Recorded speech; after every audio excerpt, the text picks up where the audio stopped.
the storm took him. Not a high storm. Kaladin knew those intimately. Had flown through their hearts with Syl laughing beside him. This was something else entirely. Reality itself seemed to tear, and he fell through the wound in existence. Shard plate dissolving into mist. Syl's panicked voice cut off mid-scream. Then impact.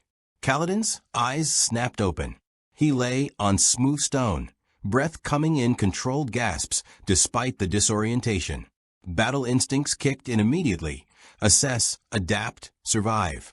He pushed himself upright, hand reaching instinctively for a spear that wasn't there. The arena stretched before him in impossible geometry. Massive columns of crystalline material rose toward a sky that wasn't quite sky. Stars burned in colors he'd never seen, constellations that hurt to look at directly. The floor beneath him was seamless black stone, unmarked yet somehow aware. The air tasted of copper and ozone, electric with potential energy. Syl, he called out, voice echoing strangely in the vast space. Nothing. The bond was there. He could feel her presence like a distant star. But she couldn't manifest. Couldn't reach him. Panic threatened to rise, but Kaladin crushed it with practiced efficiency. He'd been alone before. He'd survived worse. A groan came from across the arena. Kaladin's body tensed, instincts cataloging the figure rising 30 feet away. Young man, perhaps mid-20s. Dark hair, plain clothing that looked travel-worn. A spear, no, something between a spear and a quarterstaff, black as midnight essence with a blade on one end and a weapon that somehow felt significant.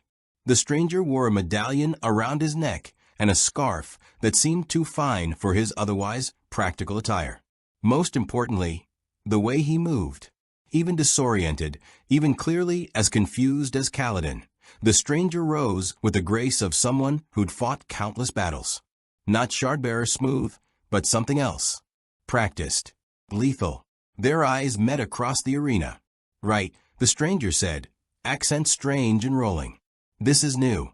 He didn't reach for his weapon, but his stance shifted subtly. Ready. Don't suppose you know where we are?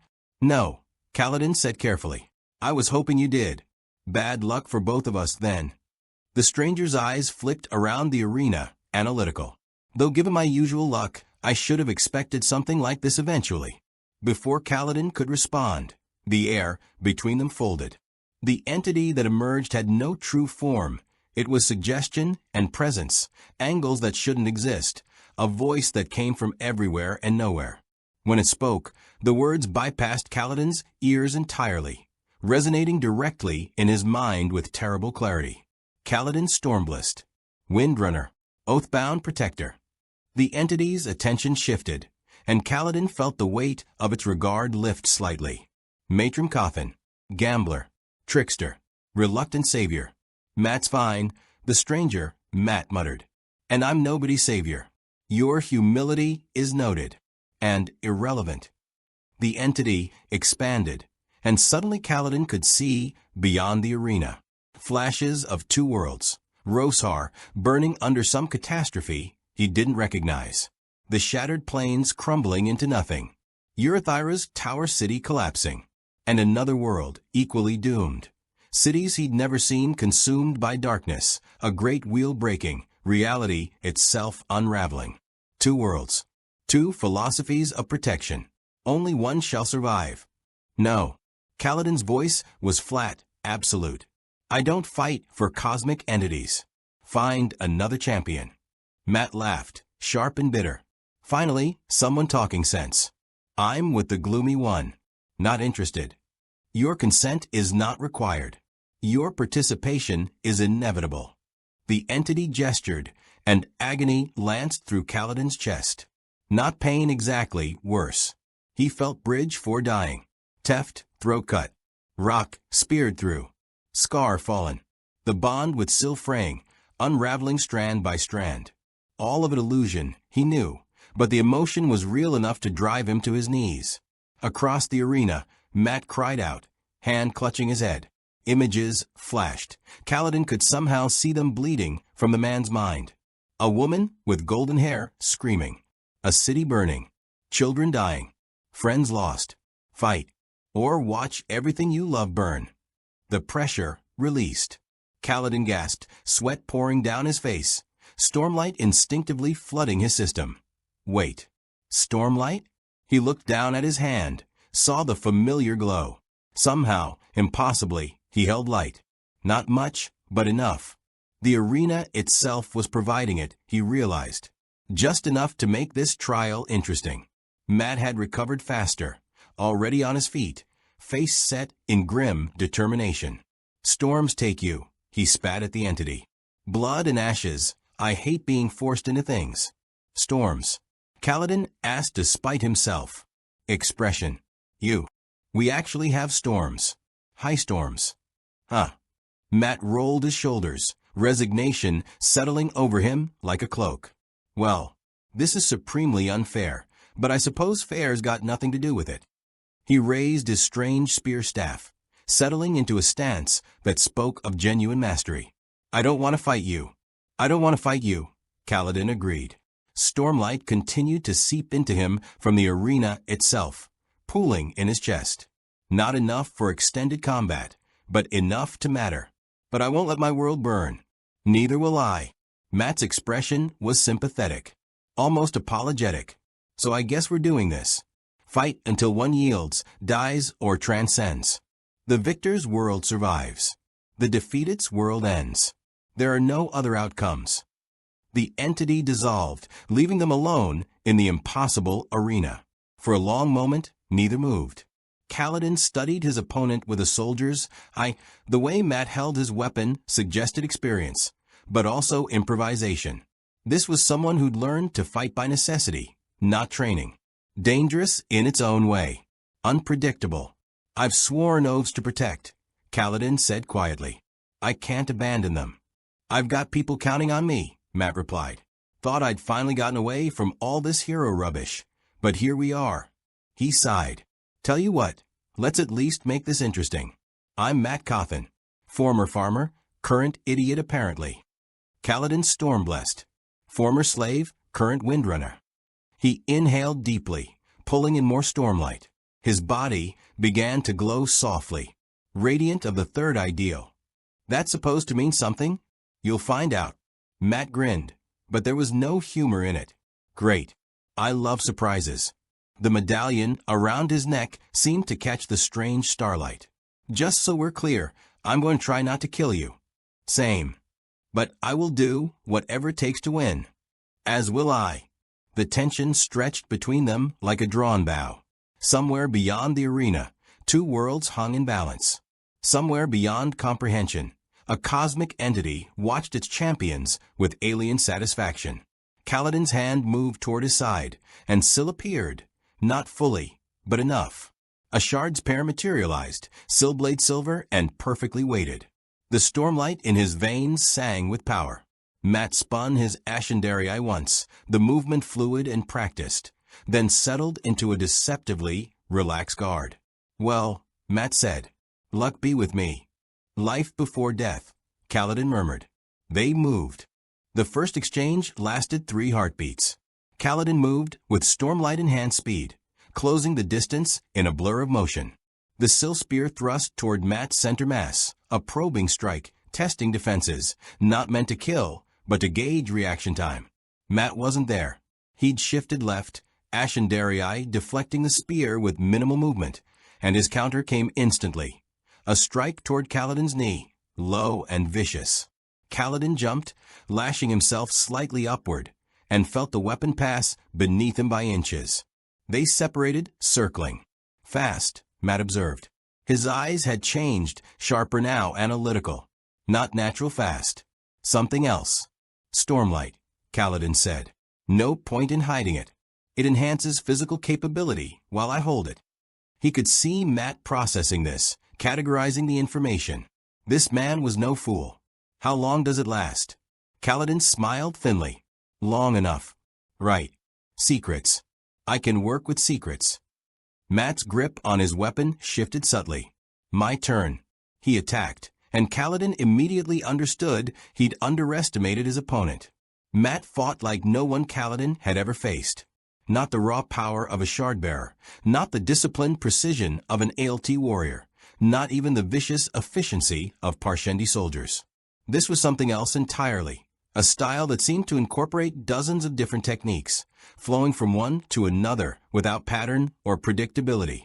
A thrust became a sweep. The sweep transitioned into an overhead strike that somehow came from an impossible angle. Kaladin parried, blocked, gave ground.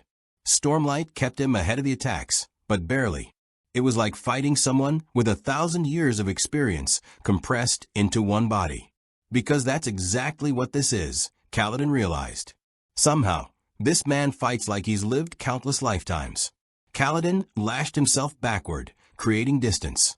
His spear came up, and he struck 3 rapid thrusts, each aimed at a different target, each enhanced by Stormlight speed. Matt deflected too, and simply wasn't in position for the third, having somehow predicted the pattern and moved preemptively. "You're good," Kaladin admitted. "You're better," Matt replied. "That glowing thing of yours is remarkably unfair," says the man who moves like he can see the future. "Not quite. Just good instincts." Matt's eyes flicked around the arena, as if calculating something. "Question, can you fly?" Kaladin didn't answer. Didn't need to. "Right. That's a yes." Matt sighed. "Of course it is. Why wouldn't you be able to fly?" They engaged again, and this time Kaladin pressed the advantage. He used Stormlight in bursts, accelerating suddenly, changing direction mid-strike, forcing Matt to react rather than predict. The Sil spear became a blur of silver light, and for the first time, he saw genuine concern flash across Matt's face. Matt gave ground, blocking desperately, and Kaladin saw his opening. He feinted high, dropped low, and swept Matt's legs. Should have worked. Would have worked against anyone else. But Matt's boot caught on a microscopic imperfection in the arena floor, something that absolutely shouldn't exist on the perfectly smooth stone, and he stumbled backward instead of falling, the Ashendarii coming around in a wild swing that should have missed by a foot, but somehow caught Kaladin's spear, nearly wrenching it from his grip. Luck. That had been pure luck. Except Kaladin had fought enough battles to know the difference between luck and skill, and what he'd just witnessed was something else entirely. Luck didn't work like that. Luck didn't manifest perfect imperfections in solid stone exactly when needed. "What are you?" Kaladin demanded. "Honestly? Still figuring that out myself." Matt's grin was strained. "But I'm very hard to kill. Just so you know." Kaladin inhaled sharply, drawing in more stormlight from the ambient energy the arena provided. The glow around him intensified, and he felt his body strengthen further. Time to stop holding back. He spoke the words he'd sworn to Sil, letting them guide his action. "I will protect those who cannot protect themselves." Power surged. The Sil spear brightened, and fragments of shard plate began manifesting on his body, shoulders, chest, forearms. Not complete, not yet, but enough. Enough to matter. Matt's expression shifted from confident to concerned. "That's new. That's very new, and I don't like it." Kaladin launched himself forward, and this time he fought like a windrunner. He lashed himself at angles, coming at Matt from directions that defied normal combat geometry. Up, down, sideways, gravity became meaningless. The Sil spear struck from above, and when Matt blocked, Kaladin was already repositioning, attacking from the side, then below, then switching gravity mid-swing to add impossible momentum. Matt blocked, dodged, countered with desperate skill.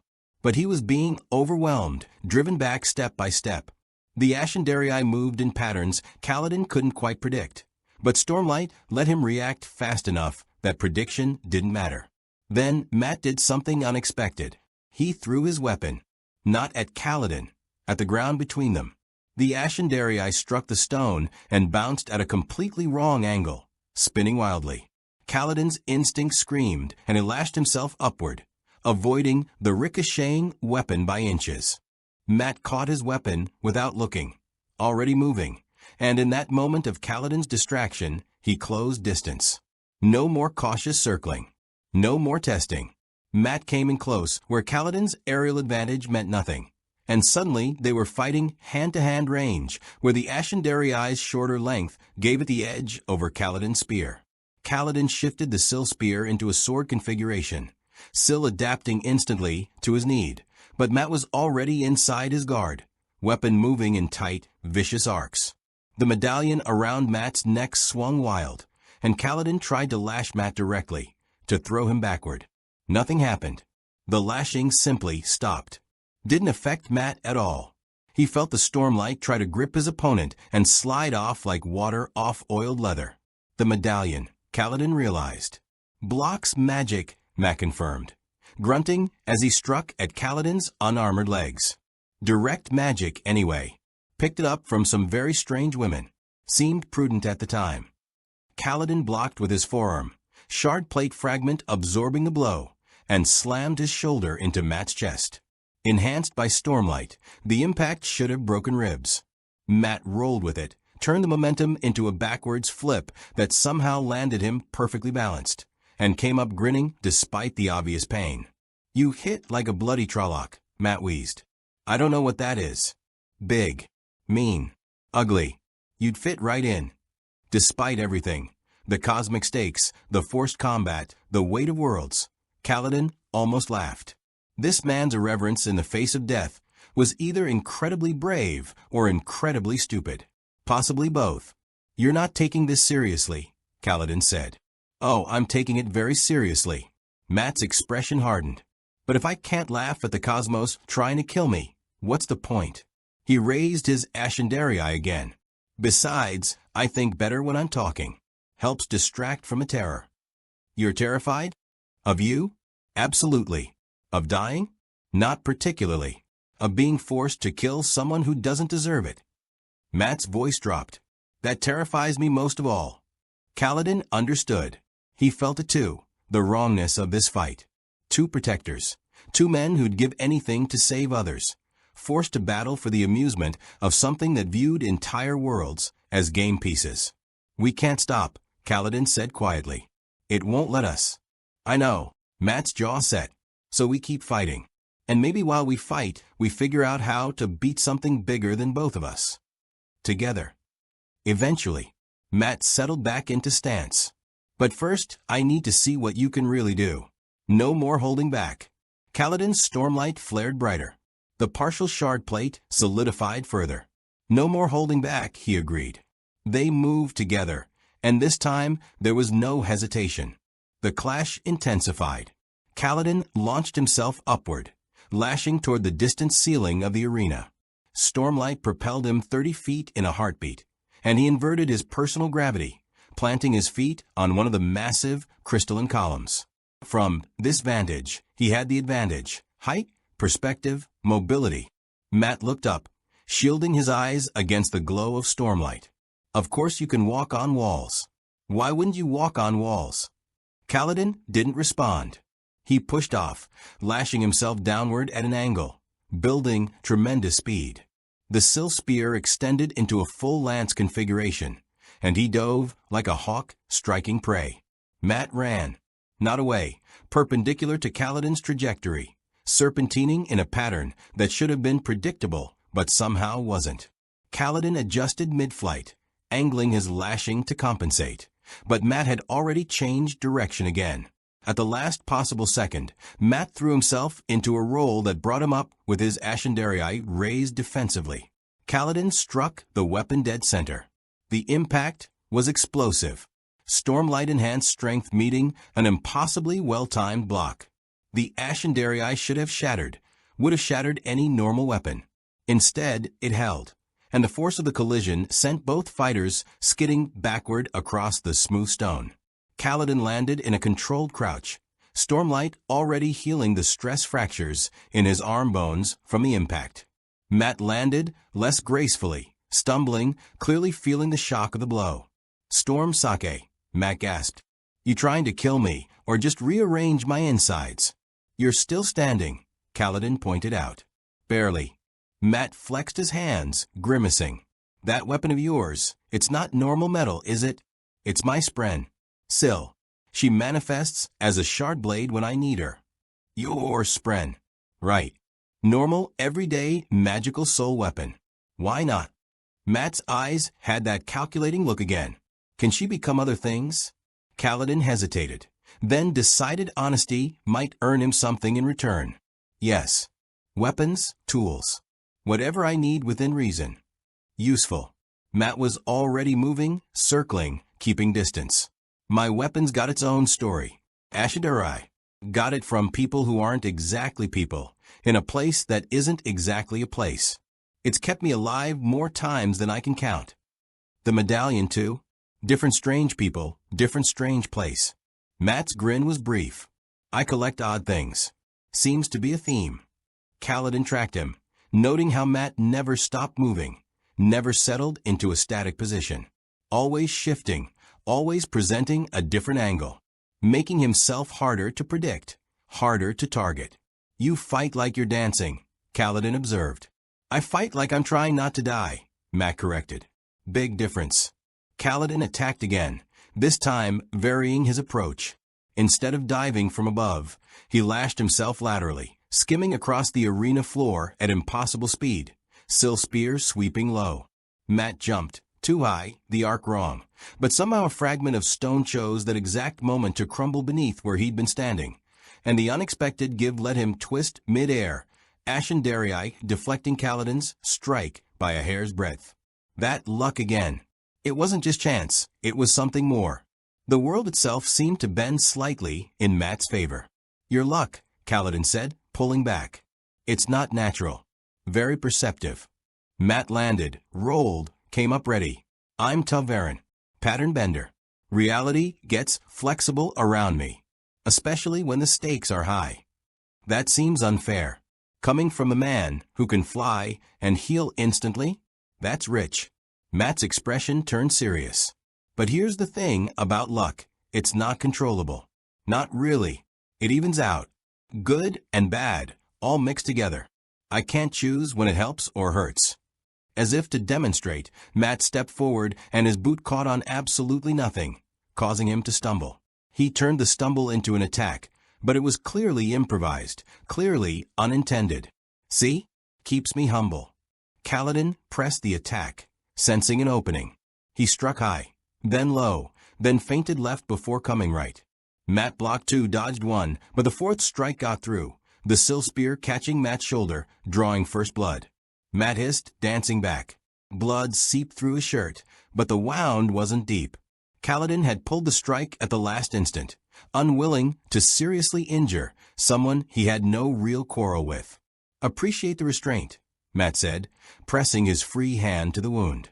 Wouldn't want this to get too violent. We're supposed to be fighting to yield or death, Kaladin reminded him. And yet neither of us is really trying to kill the other. Matt's eyes were knowing. We're dancing around it, testing, learning. Both of us hoping there's another way out. He was right. Kaladin knew it. Despite the entity's demands, despite the cosmic stakes, neither of them could bring themselves to truly commit to lethal force. Not yet. There has to be another way, Kaladin said. Agreed. But until we find it, Matt shifted his grip on the Ashandarai. We keep fighting. We keep looking. And we hope we're both smart enough to figure it out before one of us gets seriously hurt. The wound on Matt's shoulder was already clotting, Kaladin noticed. Not healing like Stormlight, but faster than normal. Another gift from his strange luck, perhaps. Kaladin gathered more Stormlight, feeling his reserves slowly replenishing from the arena's ambient energy. Not fast enough for sustained combat, but enough to matter. He needed to be strategic, conserve his light, use it when it counted most. Question, Matt said suddenly. Those oaths you mentioned, they're important. They define who I am, what I can do. Kaladin wasn't sure why he was answering, but something about Matt's genuine curiosity made him want to. Each oath unlocks more power, more responsibility. And you've sworn 3? 4, actually. The 4th ideal. Kaladin felt the weight of those words. I will protect even those I hate, so long as it is right. Matt was quiet for a moment. That's a hell of an oath. It nearly broke me to speak it. I believe it. Matt's respect was genuine. I've got no oaths. No grand declarations. Just people I care about. Places I can't abandon. That enough. More than enough, Kaladin said honestly. They stood there, two warriors who should have been enemies, finding unexpected common ground in an impossible situation. The arena seemed to pulse around them, the entity's presence lurking just beyond perception. Waiting, watching. We should keep fighting, Matt said reluctantly, before it decides we're not entertaining enough and does something worse. Agreed. This time, they engaged with grim determination rather than hesitation. Kaladin used his lashings more creatively, changing his personal gravity mid-combat to attack from unpredictable angles. Matt countered with his uncanny ability to be exactly where he needed to be, weapon moving in patterns that drew on thousands of ancient warriors' memories. Kaladin's sill spear became a blur: thrust, cut, sweep, strike. Matt's Ashendarii wove a defensive web, each block perfectly timed, each counter precisely placed. They moved across the arena in a deadly dance, neither gaining clear advantage. Kaladin caught Matt's leg with a sweep, sent him sprawling. Matt rolled, through a handful of nothing that somehow became stone fragments. Impossible. But they struck Kaladin's face, forcing him to blink. In that instant, Matt was up and striking, the Ashendarii's blade opening a line across Kaladin's unarmored thigh. Stormlight healed it instantly, but the point was made. We're evenly matched, Kaladin realized aloud. Seems that way. Matt was breathing hard now. Your power, my luck. Your training, my memories. Your oaths, my whatever I am. The entity chose well. It chose cruel. Matt's voice carried an edge of anger, putting two decent people against each other, forcing us to hurt each other for its entertainment. Kaladin felt that anger too, burning beneath his ribs. This was wrong. Everything about this was wrong. But what choice did they have? Their worlds hung in the balance. He thought of Bridge 4, of Syl, of every person he'd sworn to protect.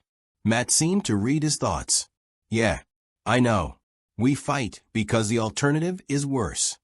They separated, circling again, both bloodied now, both tired but far from finished. The real battle, Kaladin suspected, was just beginning.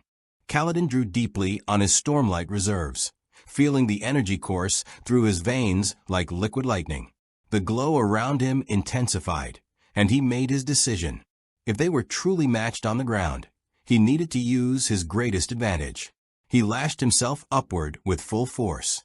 The arena floor fell away as Kaladin shot toward the impossible sky, rising 50, 60, 70 feet in seconds. The columns blurred past him, and he kept climbing until the arena floor looked distant and small. Matt was a tiny figure below, face turned upward, tracking his ascent. At the apex of his rise, Kaladin stopped. He hung there, suspended between the strange stars and the black stone, and reversed his personal gravity. Now he stood on nothing, the arena sealing his floor, looking down at the inverted world below. Life before death, he whispered, gathering himself. Then he dove. Gravity and lashing combined, accelerating him to terrifying speed. The Syl spear extended into its lance form, becoming a shaft of pure silver light. Wind screamed past his partial shard plate as he became a meteor, a falling star, death descending from the heavens. Matt stood his ground. Kaladin had expected him to run, to dodge, to do anything but simply plant his feet and raise that strange weapon in a guard position. But Matt didn't move, didn't flee, just waited with the patience of a man who'd gambled everything on impossible odds before and won. 20 feet from impact, Kaladin saw Matt's lips moving. Couldn't hear the words over the wind, but saw them clearly. Light help me. Kaladin struck. The impact should have killed Matt instantly. Should have driven him into the stone, shattered every bone, ended the fight in a single devastating blow. Instead, at the precise microsecond of contact, three things happened simultaneously. The medallion around Matt's neck flared with cold light, dispersing the direct lashing that would have crushed him. The Ashendarii, angled at exactly the right degree, caught the Syl spear and redirected it, not blocking, but guiding the force sideways.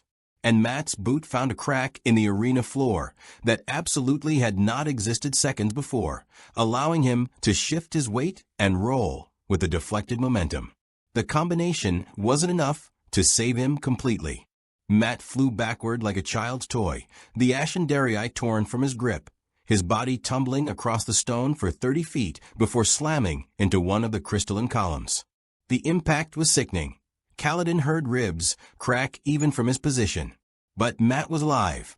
Kaladin landed hard, his own momentum carrying him into a roll. He came up, stormlight blazing, and saw Matt struggling to rise. Blood poured from the other man's mouth, and his left arm hung at a wrong angle. The Ashendarii lay 15 feet away. "Yield," Kaladin said, horror and relief warring in his chest. "Please. You're hurt badly." Matt coughed, spat blood, and somehow smiled. "Hurt isn't dead." He made it to his knees, wavering. "Not done yet. You can barely stand." "Been worse off." Matt's good hand pressed against his ribs. "Tylan's palace. Crossbow bolt.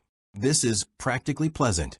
Kaladin started forward, intending to end this mercifully, but stopped when Matt's eyes locked onto his. There was something in that gaze, not defeat, not desperation, but calculation. The man was still thinking, still planning. "You're light," Matt rasped. "Limited, yeah? Runs out eventually." Kaladin said nothing, but his silence was answer enough. "Thought so." Matt finally made it to his feet, swaying but upright. "So here's the thing. I can take more punishment than you'd think. And my luck." He gestured vaguely at the arena. "Get stronger when things look worst.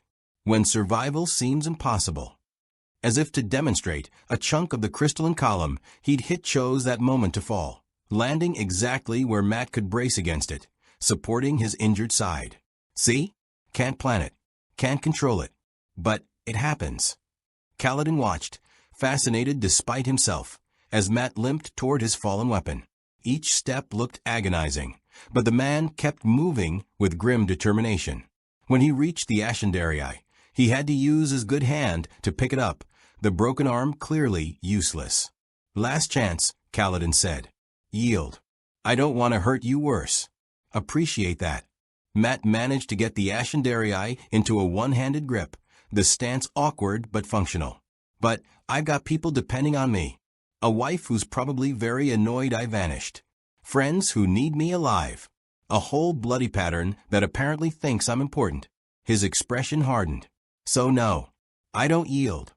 Respect surged through Kaladin. This man, broken and bleeding, refused to quit. Refused to abandon those who needed him. It was something Kaladin understood intimately, that absolute inability to give up when others were counting on you. "Then we continue," Kaladin said softly. He advanced carefully, sill spear ready. Matt was crippled now, clearly at severe disadvantage. This should be over quickly. Kaladin would force a yield through overwhelming advantage. And they could. Matt's Ashendarii blurred. One-handed, injured, barely able to stand, Matt attacked with a flurry that drove Kaladin back 3 steps. The weapon moved in patterns that seemed physically impossible from that grip, striking from angles that made no geometric sense. And every attack, every desperate swing, carried the weight of all those ancient warriors whose memories Matt somehow possessed. Kaladin blocked, parried, gave ground in shock. This made no sense. Matt should be finished, but he fought like a man with nothing to lose and everything to prove. "Memories," Matt grunted between strikes. "Hundreds of battles. Thousands of warriors. Some fought one-handed. Some fought dying. All of them fought when hope was gone." His blade caught Kaladin's spear, twisted, and nearly disarmed him. Only Stormlight-enhanced reflexes let Kaladin maintain his grip. "And luck," Matt continued, pressing despite obvious pain. "My luck knows when I need it most." As if summoned, the arena itself seemed to conspire in Matt's favor. Stone fragments skittered under Kaladin's feet, forcing him to adjust balance. The light from the strange stars shifted, creating glare at inopportune moments. Small things, random things, but they accumulated. Kaladin lashed himself upward to create distance, reassess. Matt couldn't follow into the air, couldn't match his mobility. But as Kaladin rose, he realized something troubling. His stormlight was depleting faster than it replenished. The aerial maneuvers, the enhanced strikes, the constant healing, all of it burned through light at an alarming rate. The arena provided energy, yes, but not enough for sustained high-intensity combat. He had perhaps 10 minutes of serious fighting left before his reserves ran dry. Matt seemed to sense this, reading Kaladin's body language with eerie accuracy. Running low. I have enough, Kaladin said, but even he could hear the lie. Right. Matt's grin was bloody but genuine. So maybe we're more evenly matched than you thought. Your power against my endurance. Your light against my luck. He shifted his stance, wincing. Question is, which runs out first? Kaladin descended slowly, considering. This wasn't just a battle of strength or skill anymore. It was attrition. Resources. Matt was counting on his ability to survive, to outlast, to still be standing when Kaladin's stormlight finally failed. It was actually a sound strategy. You're clever, Kaladin admitted. I'm a survivor. Matt's expression turned serious. And I've learned something fighting you, Kaladin Stormblessed. You're holding back. Not in strength. You hit like a bloody murderer. But in intent. You're trying not to kill me. Would you prefer I didn't? No. I appreciate it immensely. Matt took a careful breath, grimacing at his broken ribs. But it means neither of us is really committed to this. Neither of us wants to actually end the other. What's your point? My point is, Matt's eyes flicked upward, toward where the entity's presence lurked. That thing forcing us to fight is counting on us being enemies. On us destroying each other. But what if we're not enemies at all?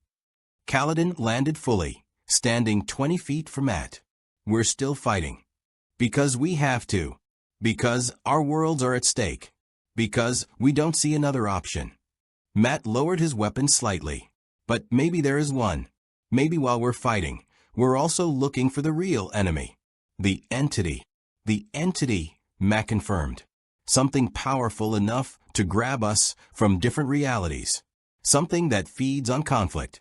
Something that thinks it can force us to dance like puppets. His smile was sharp. I really hate being forced. As do I, Kaladin said quietly. They stood there, two wounded warriors in an impossible arena, and something shifted. The fight wasn't over, couldn't be over, not with their worlds hanging in balance. But the nature of it had changed. They weren't just fighting each other anymore. They were fighting to find a way out. Kaladin's stormlight flared as he made his decision. If Matt wanted to turn this into a battle of attrition while searching for answers, so be it. But Kaladin couldn't afford to wait for his light to drain completely. He needed to press the advantage now, while he still had power to burn. He lashed himself forward at ground level, accelerating to inhuman speed. The sill spear shifted mid-charge, becoming a sword, better for close quarters against an injured opponent. Matt couldn't dodge aerial attacks effectively with broken ribs, but neither could Kaladin afford to waste energy on flight. Matt braced, Ashendarii raised in his good hand. His stance was a disaster, off balance, compensating for injury, clearly vulnerable.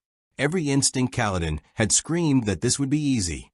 He should have known better. Kaladin struck high. Matt ducked, too slow, the movement pained and awkward. The sill blade should have taken him across the shoulder.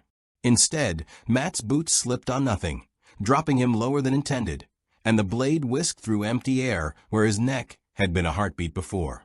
Matt's counter was immediate. The Ashendarii came up in a one-handed thrust that targeted Kaladin's unarmored throat. Kaladin twisted, brought up his partial shardplate gauntlet to deflect, but the angle was wrong.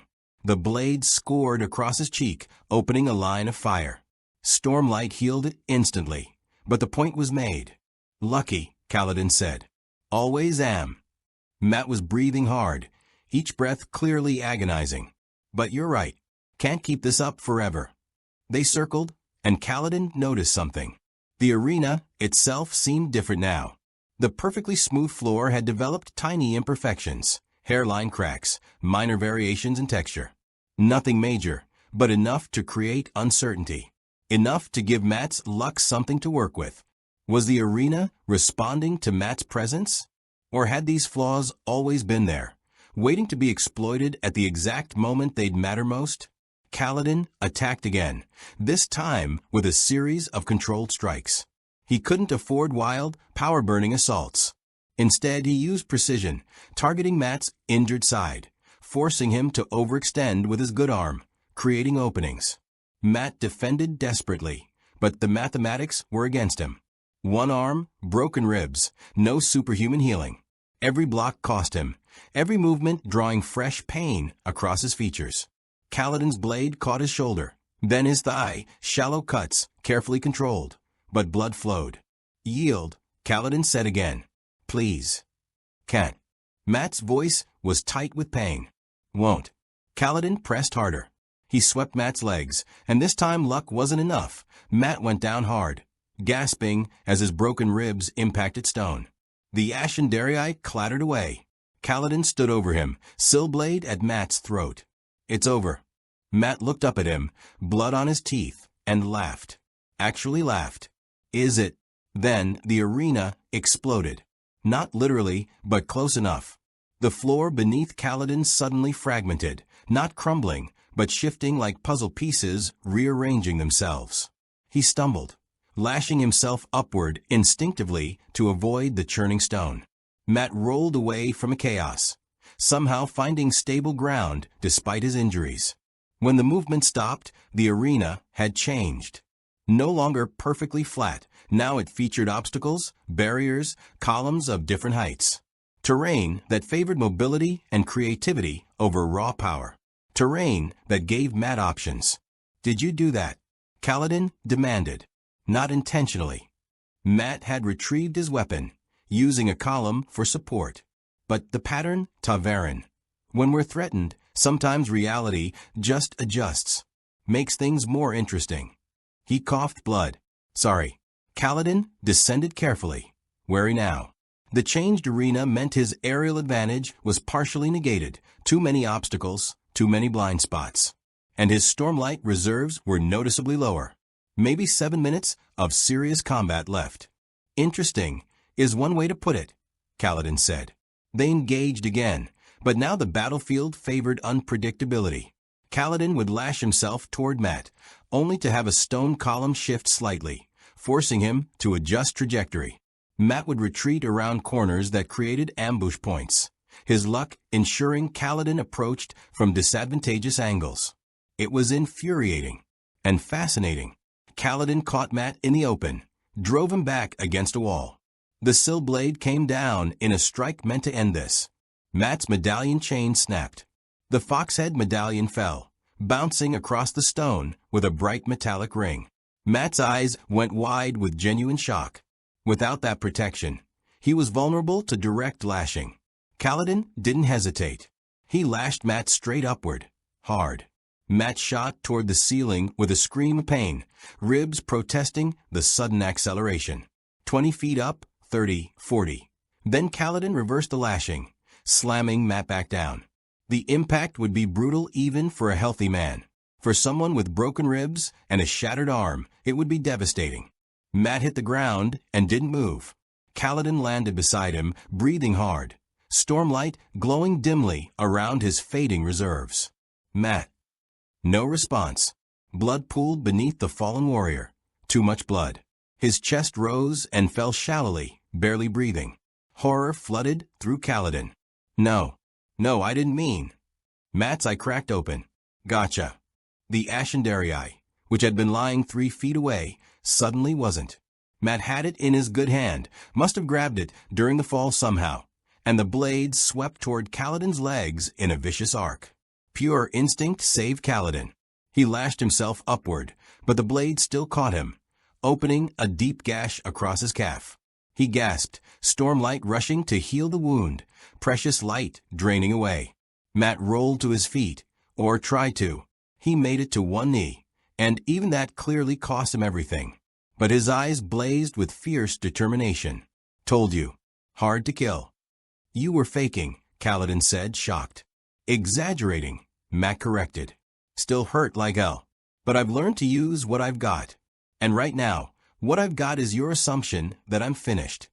He grinned through bloody teeth. Oldest trick there is. Kaladin couldn't help it. He laughed. Here they were, trying to kill each other to save their worlds. And he was laughing. Matt joined him, The sound pain but genuine. You're insane, Kaladin said. You fly and glow. You don't get to judge. Matt managed to stand fully, though he swayed dangerously. But you're also running out of light. I can see it. You're dimming. He was right. Kaladin's glow had faded noticeably. Maybe 5 minutes left. Maybe less if he had to heal any serious injuries. And you're bleeding out, Kaladin pointed out. Slowly. Matt's smile was grim. Question is, which of us drops first? They stared at each other across the transformed arena. Two warriors pushed far beyond their limits. And Kaladin realized something profound. They were both trying to win. Yes. Both fighting desperately to save their worlds. But they were also both looking for the same thing. A way out. The entity hasn't shown itself since the fight started, Kaladin said carefully. Notice that too. Matt's eyes flicked around the arena. It's watching. Feeding on this, probably. But not interfering. Why not? Because we're doing what it wants. Fighting. Hurting each other. Providing entertainment. Matt's voice carried disgust. It doesn't need to interfere when we're doing such a good job of destroying ourselves. Kaladin felt his stormlight pulse weakly. For minutes, maybe. So what do? Keep fighting, Matt said. But smarter. We hurt each other because we have to. But we also watch. Learn. Find the pattern. Pattern. Everything has a pattern. Every game, every battle, every cosmic entity playing with people's lives. Matt's expression hardened. And every pattern has a weakness. A flaw. A way to cheat. You want to cheat a cosmic entity? I've cheated death, destiny, and the Dark One himself. Matt's grin was sharp. One more impossibility won't kill me. Though you might, so let's get back to that. He attacked, and despite everything, the injuries, the exhaustion, the impossible odds, Matt fought like a man who refused to quit. Each strike drew on those ancient memories, each movement precisely calculated to conserve energy while maximizing threat. Kaladin met him with equal determination, stormlight burning lower with each exchange.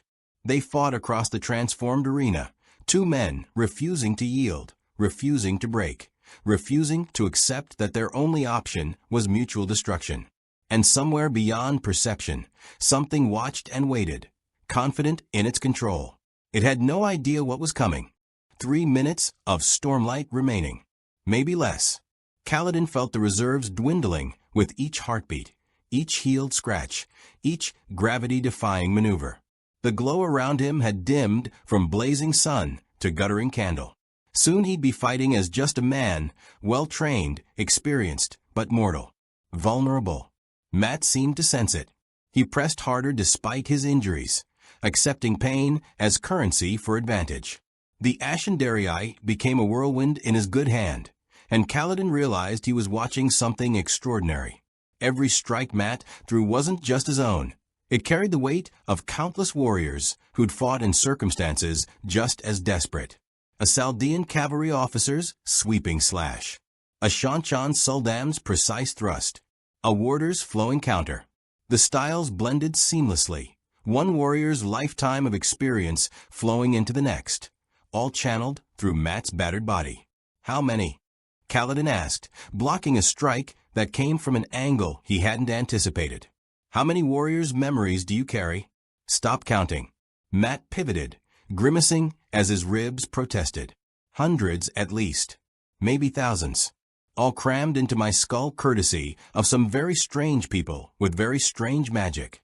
He thrust toward Kaladin's chest. Sometimes I can't remember which memories are mine and which are theirs. Kaladin deflected, countered with a sweep. That sounds like torture. Some days. Matt ducked under Kaladin's blade, came up inside his guard. Other days, it keeps me alive. They separated, circling through the arena's new terrain. Kaladin used a column for cover, reassessing. Matt's injuries were severe. The man should have collapsed from blood loss and shock by now. But he kept moving, kept fighting, sustained by something beyond normal human endurance. Luck or willpower. Kaladin wasn't sure anymore. Maybe both. Your turn, Matt said, breathing hard. Those oaths of yours. What happens if you break them?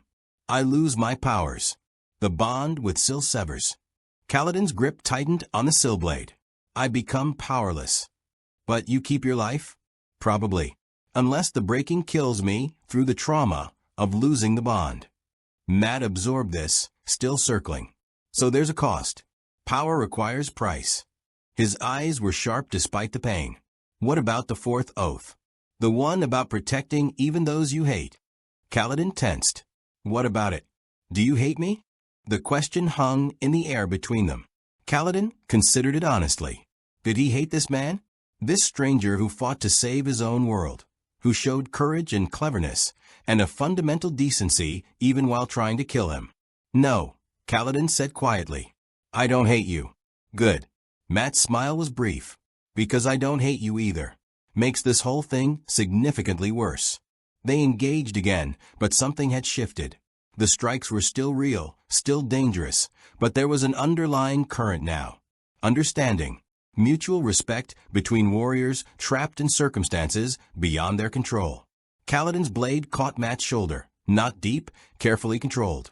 Matt's Ashendarii scored across Kaladin's ribs, breaking skin but not flesh. They were hurting each other because they had to, but neither was going for the killing blow. Not yet.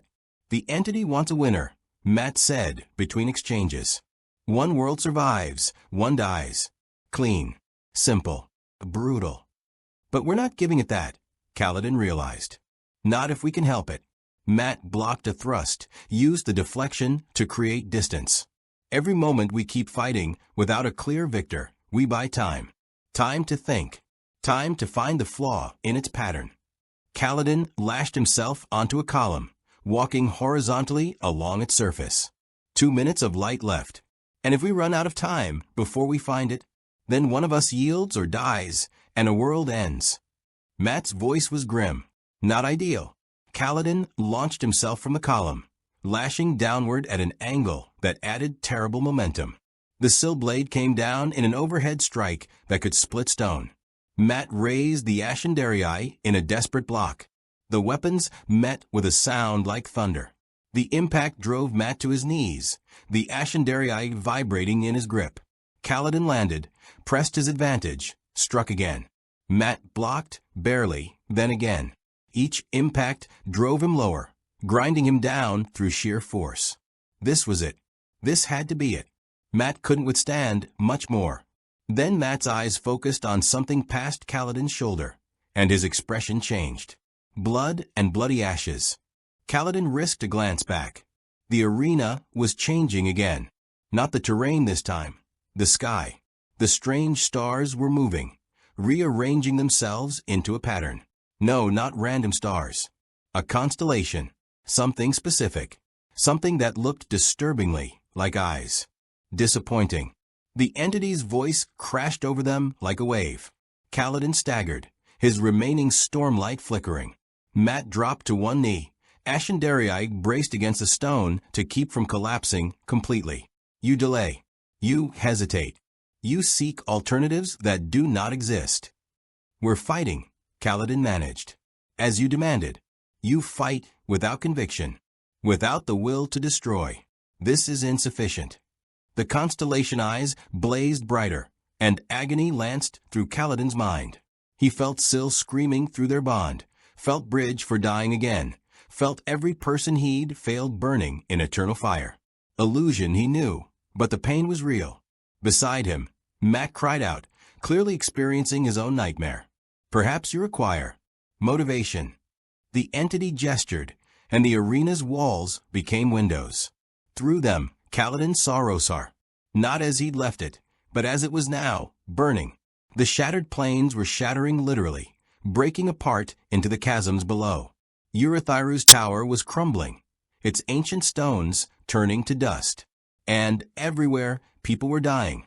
Bridge 4. The Colons. Shalon. Adulin. Everyone. No, Kaladin whispered. This isn't real. You're lying. Am I? Time flows differently here. While you waste moments in pointless honor, your world dies. Slowly. Agonizingly. Every second you delay is another 1,000 deaths. Through another window, Matt's world burned. Cities collapsed. A great wheel, the pattern itself, Kaladin realized, began to unravel. People Matt clearly knew and loved fell to darkness. "You bastard," Matt snarled. "You're forcing our hand. I am providing consequence. The trial continues until one of you yields or dies. The longer you resist this truth, the more your worlds suffer." Kaladin felt his stormlight guttering. Maybe 1 minute left.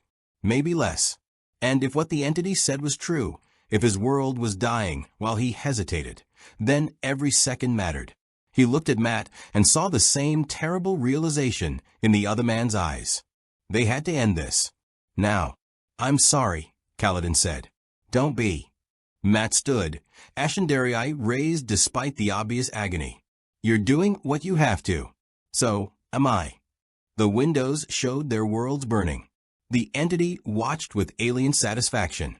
And two warriors who'd found respect, perhaps even the beginnings of friendship, prepared to truly try to kill each other. Because what choice did they have? Kaladin gathered his last reserves of stormlight, feeling the light burn through him like liquid fire. One final push. One last desperate assault. Then he'd be mortal, powerless, vulnerable. Matt settled into stance, drawing on memories of warriors who'd fought their final battles, who'd stood against impossible odds and died with weapons in hand. "Life before death," Kaladin whispered. "Time to toss the dice," Matt replied. They charged. And in that moment, Kaladin felt something. A flicker in the entity's presence. Not weakness exactly, but attention. The entity was focused completely on their imminent clash, anticipating the violence, the decisive moment. It was distracted, watching the fight instead of watching the fighters. Kaladin's mind raced even as his body moved. Matt had said it, every pattern has a flaw. Every game has a way to cheat. They'd been looking for the entity's weakness, but maybe they'd been looking in the wrong place. Maybe the weakness wasn't in the entity itself. Maybe it was in its assumptions. But there was no time. The charge was committed. His stormlight was failing, and Matt's Ashendarii was already swinging toward his throat in a strike that carried 10,000 warriors' killing intent. Kaladin's last thought before impact was simple. Trust. The blades met, but not the way the entity expected. At the last possible instant, the final heartbeat before lethal impact, both warriors twisted. Kaladin's Sillblade swept past Matt's neck by a hair's breadth. Matt's Ashendarii passed within an inch of Kaladin's throat. To any observer, especially one watching for the decisive killing blow, it would look like simultaneous strikes. Simultaneous death. They passed each other, weapons extended, and collapsed on opposite sides of the arena. Kaladin hit the stone hard, his last wisps of stormlight flickering out completely. Matt crumpled, his injuries finally overwhelming him. Neither moved. The entity's presence surged with something that might have been satisfaction. Finally, mutual destruction. An acceptable conclusion. Kaladin lay still, controlling his breathing, keeping his eyes barely open. From his position, he could see Matt doing the same, playing dead, conserving strength. They hadn't discussed this, hadn't planned it. But in that final moment of the charge, Kaladin had trusted his instinct, and Matt had trusted his luck. The trial concludes. Both warriors fallen, both worlds forfeit. A disappointing result, but within acceptable parameters. The windows showing their burning worlds began to fade. Kaladin felt a surge of panic. Had they miscalculated?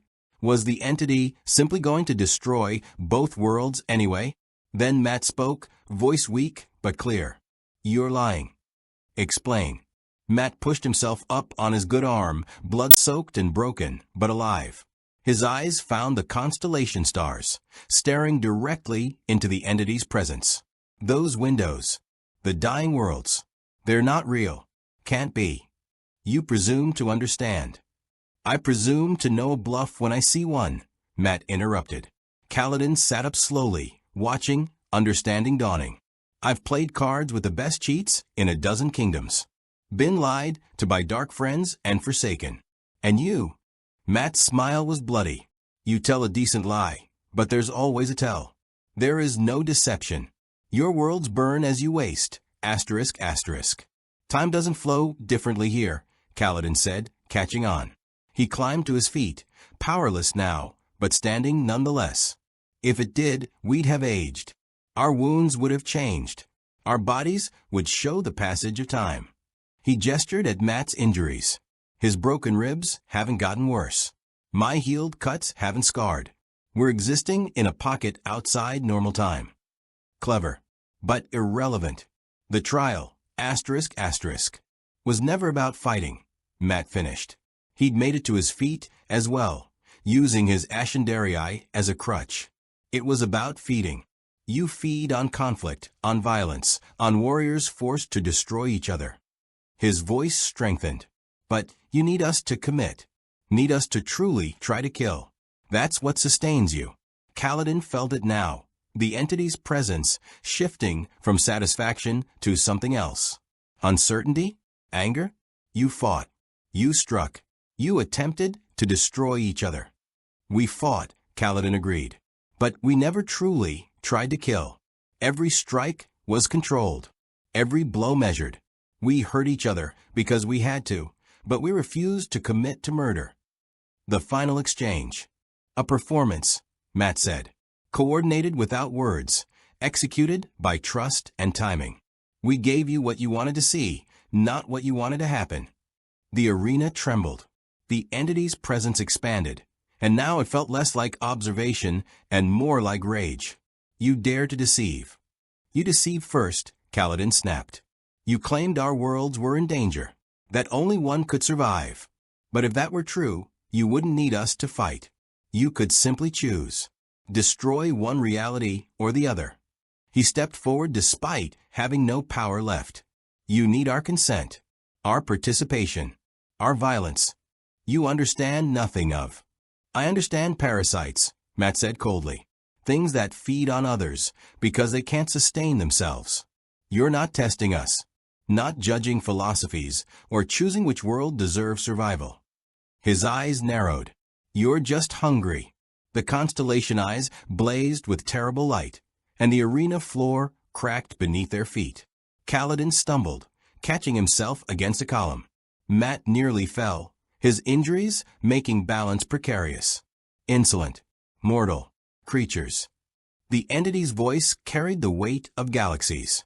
You presume to judge me? You, who exist as brief sparks in the infinite darkness. Yeah, Matt said simply. We do. Kaladin felt the entity's power building, preparing to crush them like insects. Without stormlight, without any supernatural protection, he was just a man. Mortal and vulnerable. One gesture from this cosmic being, and he'd cease to exist. But he stood anyway. You can kill us, Kaladin said quietly. Erase us completely. But it won't give you what you need. Because we've already denied you the one thing that sustains you. And what is that? Our willingness to be enemies, Matt said. We were supposed to hate each other. Fight with killing intent. Destroy ourselves for your entertainment. He glanced at Kaladin, and despite everything he smiled. But we didn't. We chose differently. The entity's presence coiled around them like a serpent, suffocating and vast. You have chosen nothing. You simply delayed the inevitable. Your worlds still hang in balance. Your loved ones still depend on your victory. Then show us proof, Kaladin challenged. Not illusions through windows. Real evidence that our worlds are in danger. That this trial is legitimate. Silence. Long, stretching silence. You questioned the trial itself. Damn right we do, Matt said. Every rigged game I've ever seen has one thing in common. The house doesn't like questions. Doesn't want players examining the rules too closely. Because once you start questioning, he leaned on his Ascendarii, grinning through pain. You start finding all the ways they've been cheating. The entity's presence flickered. Just for a moment, but both warriors saw it. You can't show us proof, Kaladin realized. Because there is none. Our worlds aren't in danger. They never were. Your worlds exist at my sufferance. I could, ***. But you won't, Matt interrupted. Because if our worlds are destroyed, you lose your feeding ground. No more warriors to summon. No more conflicts to orchestrate. You need our realities intact so you can keep playing your games. Another flicker. Stronger this time. You understand nothing. Asterisk asterisk. The entity's voice was weakening. Kaladin felt it, the certainty draining away, replaced by something almost like fear. We understand enough, Kaladin said. He was exhausted, powerless, bleeding from a dozen minor wounds. But he'd faced down shard-bearers and fused and the God King Odium himself. One more impossible enemy didn't seem so daunting. We understand that you're not as powerful as you pretend, that you rely on deception and manipulation because you can't actually force us to do anything. I am eternal. I am infinite. I am asterisk asterisk. Alone, Matt said softly. The word cut through the entity's bluster like a knife. You're alone. That's why you need us, isn't it? Not for power, for company, for meaning, for purpose. The constellation eyes dimmed. You cannot possibly. Loneliness, Kaladin said, understanding flooding through him. You're lonely. In all the vastness of reality, across all the infinite cosmos, you're utterly alone. So you create these trials, these fights, these conflicts, not to feed, but to feel, to matter, to have some connection, however twisted, with beings who can actually die. The entity's presence contracted, pulling inward. Stop. We're right, Matt said.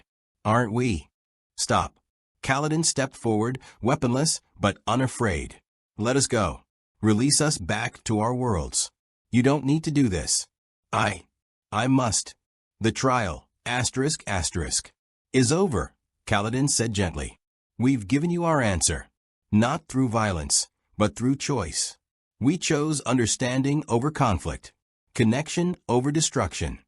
The arena trembled, reality itself seeming to fracture. And in the cracks, something ancient and vast and terribly lonely began, finally, to break. The entity's form collapsed inward, the constellation eyes fragmenting into streams of light that spiraled through the arena like shooting stars. The impossible architecture groaned, columns cracking, the smooth black stone developing fissures that glowed with colors that had no names. Kaladin braced himself, expecting obliteration. Instead, he felt something else entirely. Sorrow. It poured from the entity in waves, not directed at them, but radiating outward like heat from a dying star.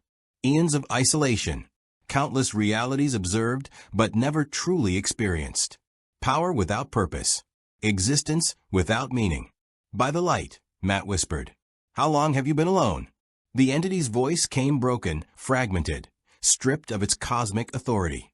Since before time had meaning, since the first reality sparked into existence. I watched it born, watched it grow, watched it die, and I remained. The streams of light coalesced into something almost like a form, vaguely humanoid, but transparent, ephemeral. A ghost of something that had once been more substantial. I tried to end, to simply cease, but I cannot die, cannot fade. I persist, always, forever. Kaladin felt his throat tighten. He'd known despair intimately, the crushing weight of continued existence, when all you wanted was peace. But this was despair on a cosmic scale. So you create the trials, he said quietly. You force warriors to fight, to feel, to struggle. Because it's the only connection you can make. It is wrong. I know this. But it is all I have. The entity's form flickered. Your realities burned so bright. Your lives so brief and precious. I needed to feel that intensity.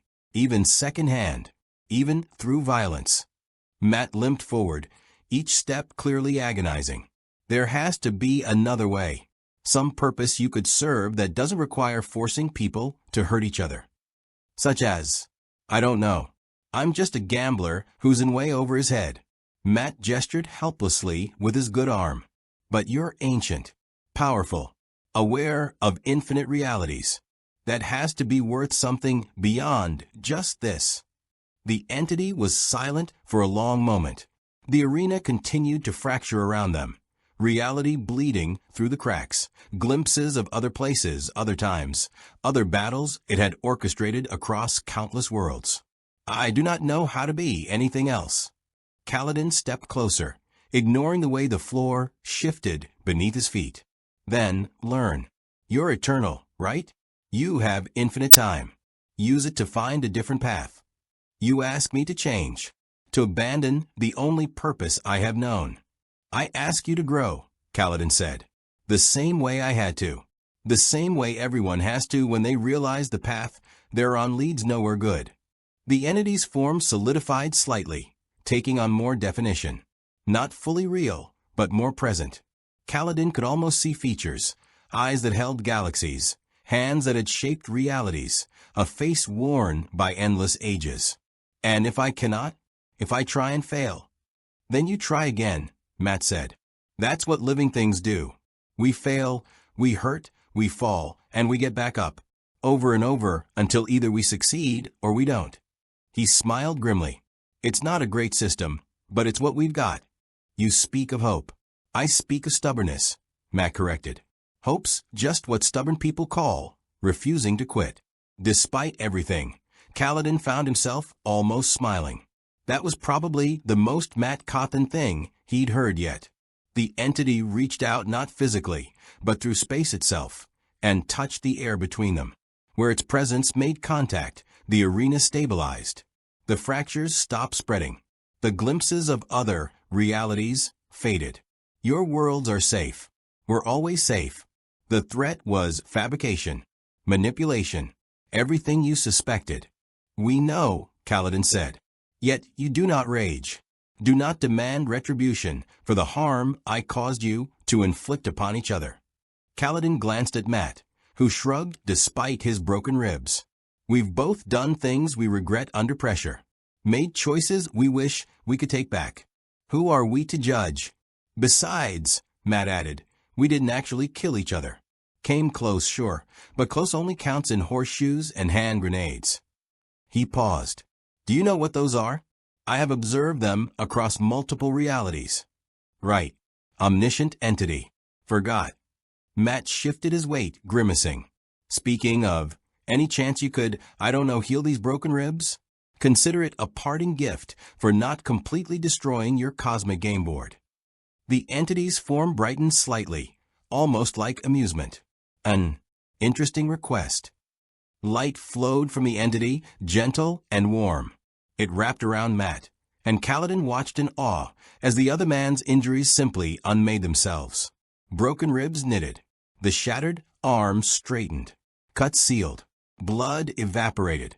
Within seconds, Matt stood whole and healthy, staring at his restored arm in wonder. Blood and ashes, Matt breathed. That's thank you. The light turned to Kaladin next. He felt it wash over him, and suddenly his exhaustion lifted. The minor wounds healed. But more than that, his stormlight reserves refilled, not from external spheres, but from the entity itself, channeling pure investiture directly into his spirit. You didn't have to do that, Kaladin said. No, but you did not have to show me compassion. Consider it reciprocity. They stood in the slowly stabilizing arena, three beings from completely different existences, bound together by an encounter none of them had expected to end this way. What happens now? Kaladin asked. You return us to our worlds?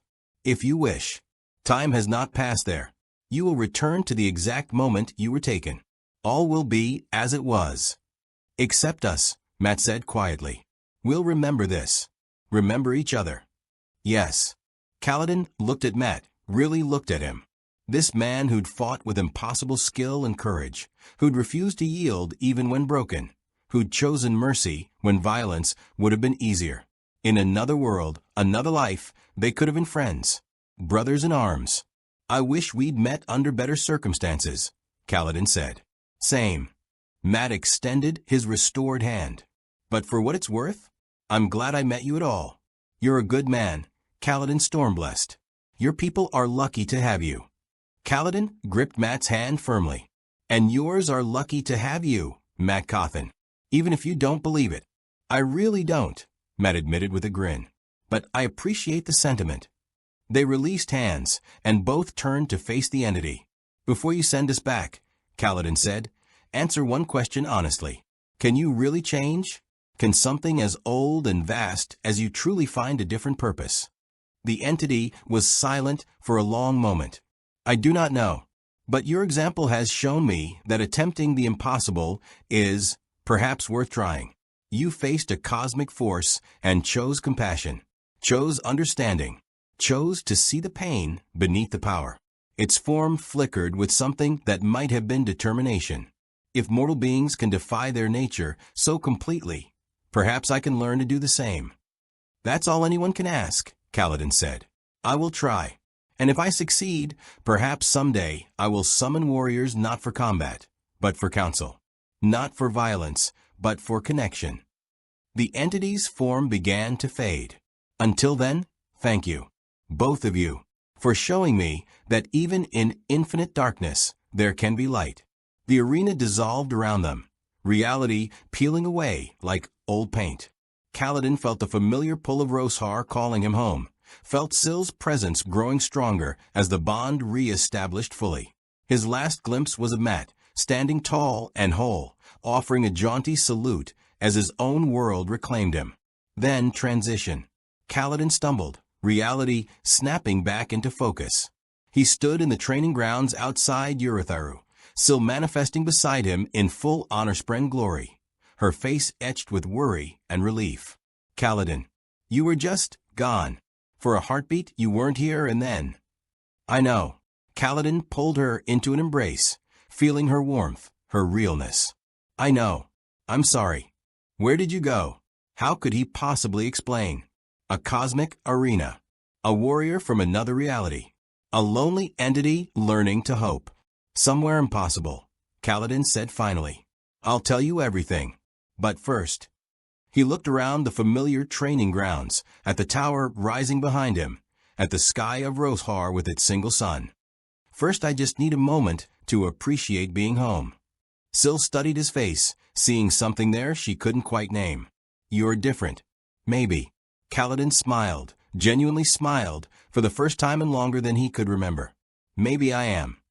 Mat gasped, stumbling forward as reality reasserted itself with jarring force.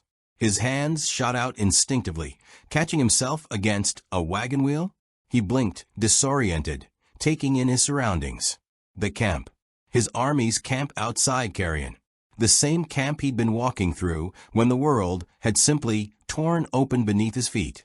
He could hear men talking nearby, smell cook fires and horses, feel the familiar weight of his Ashendarii in his hand. As if no time had passed at all. "Mat."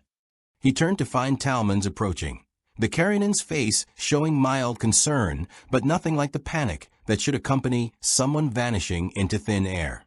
"You all right? You look like you've seen a ghost." Mat touched his ribs experimentally, whole, unbroken, as if they'd never been shattered. His arm moved perfectly. No blood, no injuries, no evidence of the brutal fight that had pushed him beyond every limit. Except the memories. Those remained crystal clear. "I'm fine," Mat said, his voice rough. "Just thinking." Talmon's raised an eyebrow. "Dangerous habit for you." Any other time, Mat would have made a joke, shot back some quip about Talmon's dry humor, or changed the subject entirely. Instead, he found himself asking, "You ever wonder if there are other worlds out there? Other realities where different versions of us are living completely different lives?" Talmon stared at him for a long moment. "Have you been drinking?" "I wish." Mat ran a hand through his hair, feeling the familiar texture, the realness of it. "Never mind. Forget I asked. Already forgotten." Talmon's gestured toward the command tent. "The quartermaster needs your signature on the supply requisitions." "Again." "Of course he does."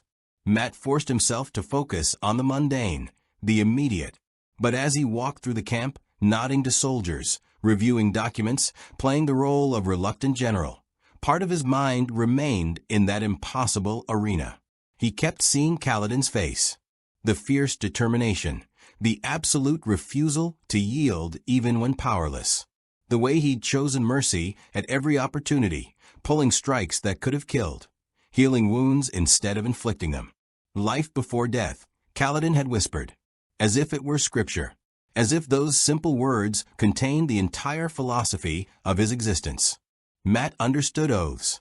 He'd sworn plenty himself, usually while drunk and always regretted. But Kaladin's oaths were different. They weren't just words, they were power. They defined him, shaped him, gave him purpose. What did Matt have? Luck. Memories that weren't his own. A wife who terrified and fascinated him in equal measure. An army he'd never wanted. Responsibilities he couldn't escape. And now, memories of a warrior from another reality who'd shown him what true commitment looked like. Bloody ashes, Matt muttered, signing another requisition without reading it. Problem, the quartermaster asked. No, just. Matt paused, pen hovering over parchment. Just wondering if I'm doing enough. If any of this matters. The quartermaster blinked, clearly unsure how to respond to an existential crisis from the man who usually avoided deep thinking like a plague. Your strategies have saved thousands of lives, Lord Cauthon. I'd say that matters considerably. Matt wanted to argue, to point out all the lives he hadn't saved, all the mistakes he'd made, all the times his luck had run out at the worst possible moment. But Kaladin's voice echoed in his memory. I will protect those who cannot protect themselves. Simple, direct, impossible to fully achieve, but worth striving for anyway. Maybe that was the point. Not perfection, but effort. Not invincibility, but determination to keep standing up every time you fell. Yeah, Matt said finally. I suppose it does. Back on Rosar, Kaladin stood before the assembled members of Bridge 4. They'd gathered for evening training, and he'd called them together with an expression they'd learned to recognize. The look that meant their captain had something important to say. I want to tell you a story, Kaladin began, about a fight I had today, with someone I'd never met before and will probably never see again. Rock raised a massive hand. This is Riddle? You fought yourself in Mirror. No, someone from somewhere else. Another world entirely. Kaladin saw their skeptical expressions and smiled. I know how it sounds, but bear with me. He told them about the arena, about the entity that had summoned him and Matt Cauthon, the warrior from another reality who fought with impossible skill and indomitable spirit. He spoke of the trial, the forced combat, the gradual realization that they were being manipulated. And then, Teft asked, leaning forward with intense focus. Then we chose differently. Kaladin met each of their eyes in turn. We chose to see the being beneath the threat, to offer understanding instead of violence. And somehow, impossibly, it worked. Sigzil frowned, ever the scholar. You're saying a cosmic entity with the power to pull beings from different realities was convinced to release you through conversation? And empathy, Kaladin added, recognizing that even something vast and ancient could feel lonely. Could want connection. Sounds like something you do, Lopen said, grinning. Can't even fight a god thing without trying to protect it from itself. The others laughed, but there was warmth in it. Acceptance. The point, Kaladin continued, is that Matt, this warrior I fought, showed me something important. He had no grand oaths, no divine powers, just determination, cleverness, and a willingness to keep standing up no matter how many times he got knocked down. He paused, gathering his thoughts. I think sometimes we get so caught up in the oaths, in being radiance, in the weight of our responsibilities, that we forget the simple truth underneath. Which is, Rock prompted, that doing the right thing matters more than doing the powerful thing. That choosing compassion, even when it seems tactically stupid, is sometimes the most powerful choice of all. Bridge 4 was silent, absorbing this. Finally, Teft spoke up, his grizzled voice rough with emotion. Your father would be proud, lad. The man you've become. Kaladin felt his throat tighten. I'm still figuring out who that is. Aren't we all? Sigzil said quietly. They trained until the sun set, and afterward, Kaladin stood alone on one of Urithiru's many balconies, looking out over the mountains. Syl materialized beside him, settling onto the railing in her small, girlish form. You're different since you came back, she observed. Lighter somehow. Maybe. Kaladin watched the stars emerging in the darkening sky. Different stars than the ones in that impossible arena, but beautiful in their own right. I met someone today who reminded me why we fight. Not just to defeat enemies or protect allies, but to preserve the possibility of connection, of understanding. This Matt person sounds remarkable. He was. Kaladin smiled at the memory of Matt's irreverent grin, his refusal to take even cosmic threats entirely seriously. He taught me that you don't need oaths or powers to be a protector. Just the stubbornness to keep trying. You had that already, Sil pointed out. I did. But sometimes we need reminders. He turned to face her fully. Sil, if you could go anywhere, meet anyone, what would you choose? She tilted her head, considering. I'd choose to stay right here with you. Isn't that strange? All of reality to explore, and I'd rather be with one stubborn human who keeps trying to save everyone. Not strange at all. Kaladin reached out, and she became a ribbon of light that wrapped around his hand affectionately. Because that's what connection is. Choosing each other. Over and over, no matter what. They stood together in comfortable silence as night claimed the sky, and somewhere impossibly far away, Kaladin hoped Matt Cauthon was having a similar moment of peace. Matt sat alone in his tent long after the camp had settled for the night. The Ashendarii lay across his lap, and he ran his fingers along its length, feeling the familiar weight and balance. In his memories, both his own and the borrowed ones, he'd faced countless enemies, fought in thousands of battles, stared down death more times than he could count. But today had been different. Today he'd fought someone who could have been a friend. Bloody cosmic entities, Matt muttered. Can't even let a man drink and gamble in peace. But he was smiling as he said it. Because despite the pain, despite the terror, despite everything, the encounter had given him something valuable. Perspective. He'd spent so long running from responsibility, from destiny, from the pattern itself. But Kaladin hadn't run. Had embraced his oaths, his purpose, his role as protector even when it cost him everything. Maybe Matt couldn't be that. Couldn't swear grand oaths or commit himself so completely to a single purpose. But he could keep doing what he'd always done, protecting the people around him, saving lives through cleverness and luck, refusing to let anyone else die if he could help it. That was enough. Had to be enough. Get some sleep, you fool, he told himself. Tomorrow there'll be more battles, more impossible situations, more chances to prove you're not completely worthless. But as he lay down, the Ashendarii within easy reach, Matt found himself thinking one final thought. Life before death. Simple words. Powerful truth.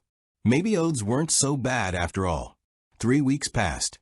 For Kaladin, they were weeks of rigorous training, council meetings, and the endless responsibilities of being a windrunner. He threw himself into his duties with renewed focus, but something had changed. Where before he'd carried his oaths like chains, heavy, binding, inescapable, now they felt different, lighter. Not because they mattered less, but because he finally understood what Matt had embodied so perfectly. You didn't need cosmic significance to matter. You just needed to keep showing up.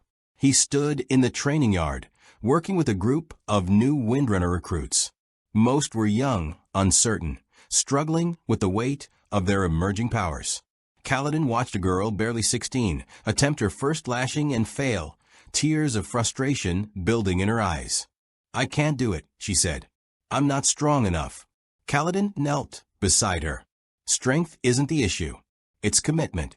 When you spoke your oath, what did you promise? To protect those who cannot protect themselves. And do you mean it?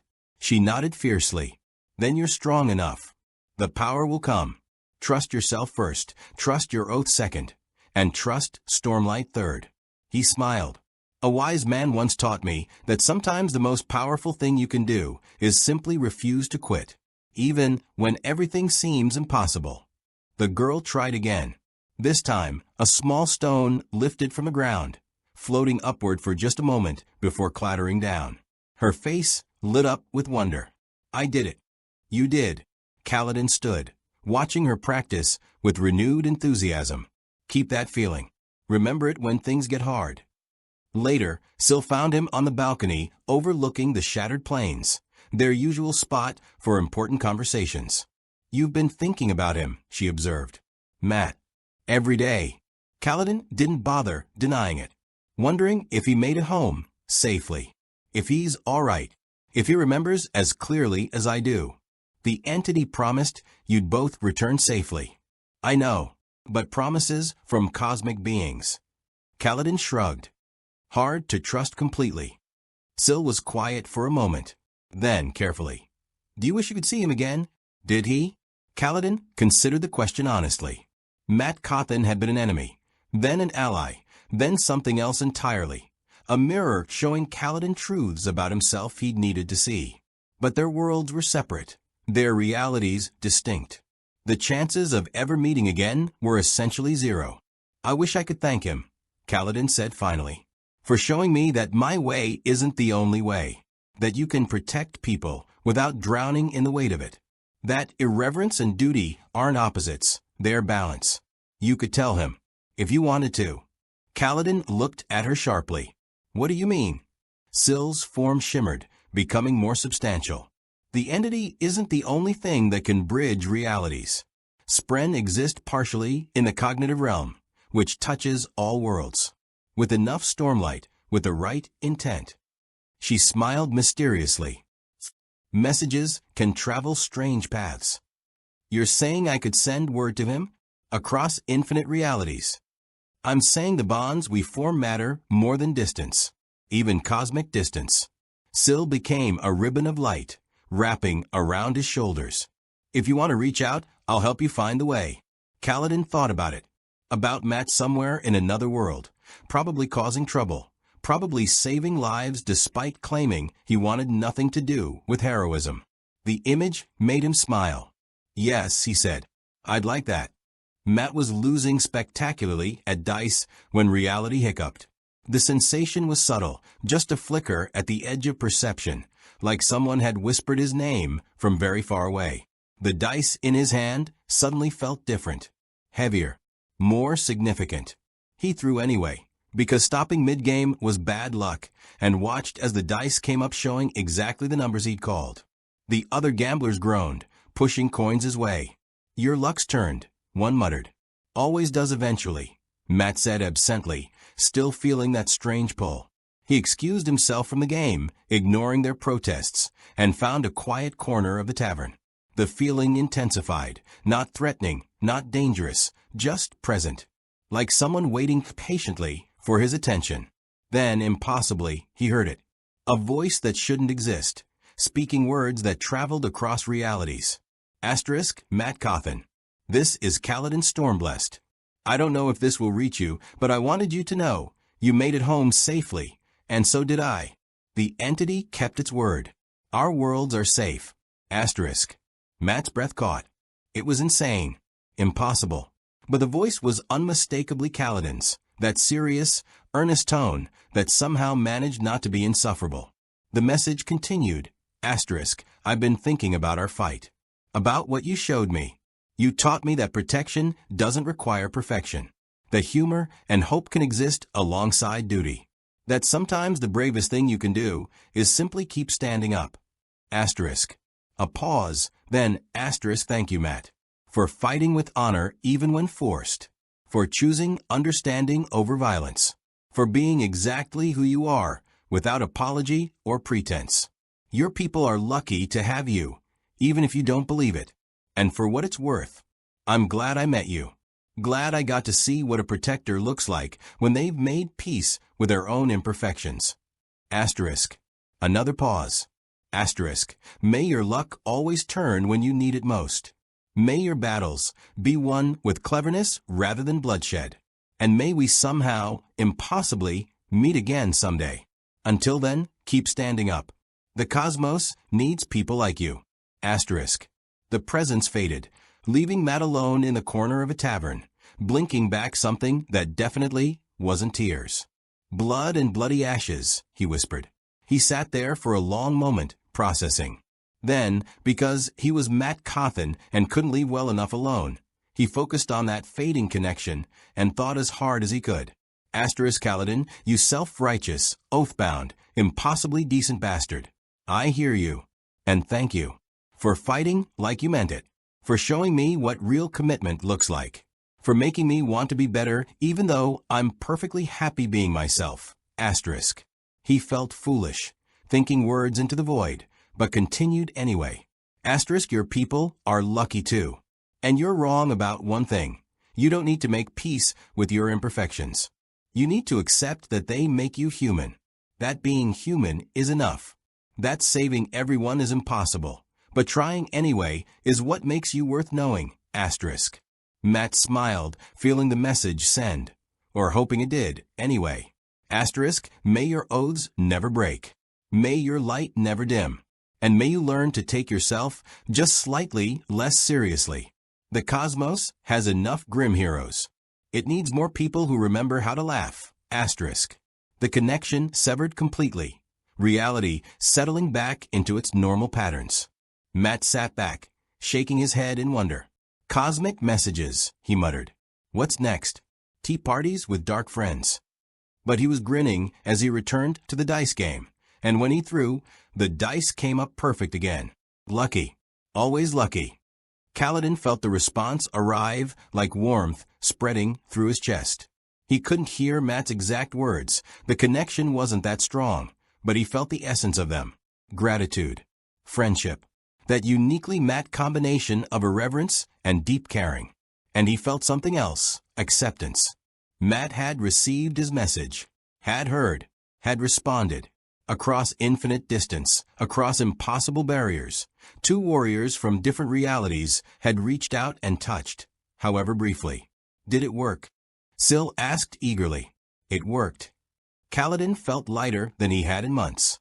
He's alive. He's well. And he's exactly the same stubborn, lucky fool he was when we met. Good, Syl said firmly. The multiverse needs more stubborn, lucky fools. Kaladin laughed, genuinely laughed, the sound echoing across the balcony. Below, members of Bridge 4 looked up in surprise. Their captain, laughing freely? That was worth noting. Come on, Kaladin said to Syl. We have training to finish. Oaths to keep. People to protect. The usual heroic nonsense? The usual heroic nonsense, he agreed. But maybe with slightly less weight and slightly more perspective. They returned to the training grounds together, and Kaladin threw himself into teaching, protecting, serving.